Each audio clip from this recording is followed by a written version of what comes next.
जो क्रुएलिटी वाला पार्ट आता है, कई बार मैं देखता हूँ गुस्से वाला या उनका एक स्ट्रिक्ट छवि वाला पार्ट, जिसमें रात में भाई पीट रहा होता है, आप सोच रही होती हैं डंडे से कि डंडा टूट गया, और तो ऐसे में कई बार ये होता है कि आदमी दूर हो जाता है। आप निकल गई घर से, भाई क्यों नहीं निकल पाया? भाई क्यों नहीं निकल पाया? क्योंकि मेरे ख्याल में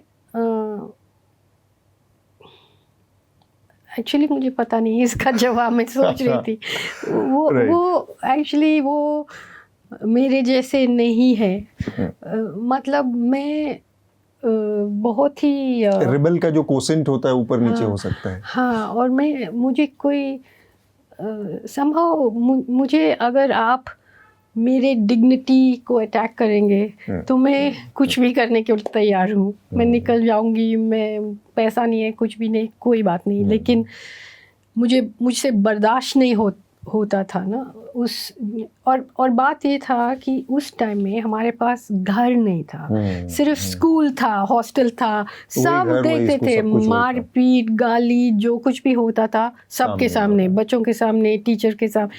और फिर क्योंकि मैं आर्किटेक्चर पढ़ रही थी, और एक वजह था लॉरी बेकर, दूसरा वजह ये था कि मुझे पता था कि मुझे जितना भी जल्दी अपना कुछ कमाई करके निकल सकती हूँ तो निकल जाओ। और मुझे पता था कि आर्किटेक्चर ज्वाइन करेंगे, मिल जाएगा सीट एंट्रेंस के बाद, तो फिर फर्स्ट ईयर से भी आप कमा सकते हैं। मतलब कॉलेज के बाद आप किसी के दफ्तर में काम कर सकते हैं। हम ट्रेड फेयर, उन दिनों में ट्रेड फेयर में काम करते थे, साइन बनाते थे, म्यूरल बनाते थे, जो कुछ भी। और मोस्ट इम्पॉर्टेंट बात ये है कि आज वो नहीं हो सकते थे ना, क्योंकि आज जो फीस और प्राइवेटाइजेशन और एजुकेशन का जो एक्सपेंस, आज तो मैं नहीं कर पाती जो मैंने उस टाइम किया, क्योंकि वहाँ पे फीस तो मामूली कुछ भी नहीं था, थोड़ा सा था, मैं कमा के भर सकती थी even when I was 17, you know. और आज जो हो रहा है, मतलब एग्ज़ाम नीट का लीक हो रहा है, ठीक है, लेकिन कितने बच्चों को एलिजिबिलिटी है बैठने के लिए, बाकी का क्या हो रहा है? स्कूल में टीचर नहीं है, बाथरूम नहीं है, बिल्डिंग नहीं है, और आप प्राइवेटाइज करते जा रहे हैं। तो जो पहले दलित और ओबीसी और आदिवासी बच्चे JNU जैसे जगह में आ सकते थे, वो भी आप ख़त्म कर रहे हैं, नौकरियां भी आप प्राइवेटाइज कर रहे हैं। तो उस ज़माने में मतलब मैं ऐसा, मुझे अंग्रेज़ी आती थी, तो मैं अपने आप को कोई विक्टिम नहीं बता रही हूँ, लेकिन फिर भी वो कहानी आज नहीं हो सकता है। वो जो स्ट्रगल था, उस स्ट्रगल में भी कुछ एडवांटेजेस थे शायद। जो जैसे मैं जब पढ़ रहा था कि फिरोज शाह की एक झुग्गी में भी रहने की नौबत थी, या किसी बरसाती में भी रह रहे थे, तो भी आपके पास कुछ कल्चरल कैपिटल जैसी चीज हुआ करती थी, जिसका कि इस्तेमाल साइकिल से इस शहर में, आज तो साइकिल से इस शहर में कोई नहीं कहीं आ जा नहीं सकता। मैं तो निजामुद्दीन बस्ती में रहती थी, और साइकिल को 1 रुपया का किराए में लेके मैं national institute of urban affairs में मुझे एक नौकरी मिला थोड़ी दिन के लिए, लेकिन वो सब आज कहाँ हो सकता है। बिल्कुल ठीक बात। तो मेरा जो अगला सवाल था इससे जुड़ा कि, और उसका ऑपोजिट ये भी है कि हमारे पास पैसे नहीं थे, लेकिन उसमें किसी को प्रॉब्लम नहीं था। आजकल ऐसा है, मतलब हमारे कॉलेज में अगर कोई गलती से बाइक में आ जाते, उसका इतना मजाक उड़ाते थे हम, क्योंकि किसी के पास नहीं था, गाड़ी छोड़ो, यू नो, फैंसी क्लोथ्स छोड़ो, कुछ नहीं था, और अच्छे थे मज़े में।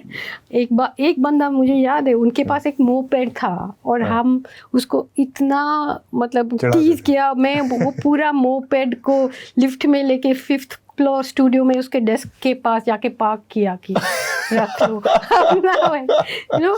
तब उल्टा था। हाँ। पैसे वालों का मजाक उड़ाते उड़ाया थे, जाता था। अब उनका बहुत रिस्पेक्ट होता अब है। पैसे वालों के ही पूछ है। हाँ। और बाकी तो आपके जो क्लासमेट थे, दोस्त थे, गोलक, आई थिंक गोलक, जिनका थैंक गॉड हम अमीर हो गए। हाँ, गोलक मेरा अभी भी मेरा बहुत क्लोज फ्रेंड है। वो पेंटर है और हम दोनों साथ में ज्वाइन किया था कॉलेज। और मतलब वो भी मतलब अमीर घर से नहीं थे, तो उनके पास भी पैसा नहीं था, मेरे पास भी नहीं था।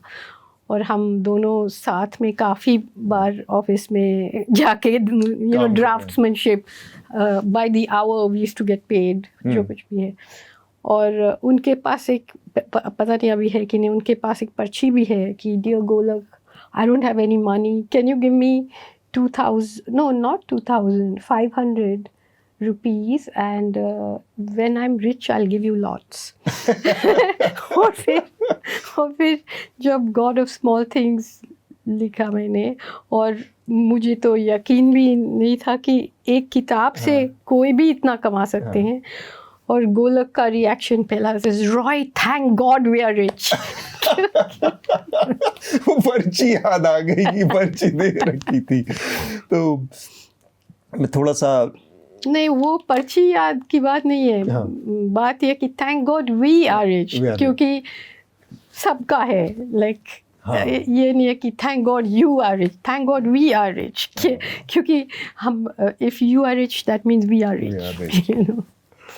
तो मैं एक बार इस चीज़ को थोड़ा सा, फिर ये बात जो इसलिए ज़रूरी थी यानी कि हम एजुकेशन की बात कर रहे हैं, शिक्षा की बात कर रहे हैं, वो स्कूल जो था कैसे एम्पावर करता था, और उस कल्चरल कैपिटल की बात की इसीलिए हमने की कि बच्चे जो हैं 17-18 साल की उम्र में आकर कोई कोट्टयम से दिल्ली में, जहाँ पर आपकी भाषा नहीं है, आपका खाना पीना नहीं है, सब कुछ 16 साल में 16 साल नहीं, वो लेकिन वो स्कूल के वजह से नहीं, और ना वो कम्युनिटी के वजह से। हाँ। क्योंकि वो बहुत ही प्रिविलेज्ड कम्युनिटी है, और मुझे आना पड़ा, मतलब क्योंकि जो हमारे घर में हो रहा था बर्दाश्त नहीं हो पा रहा था मुझसे।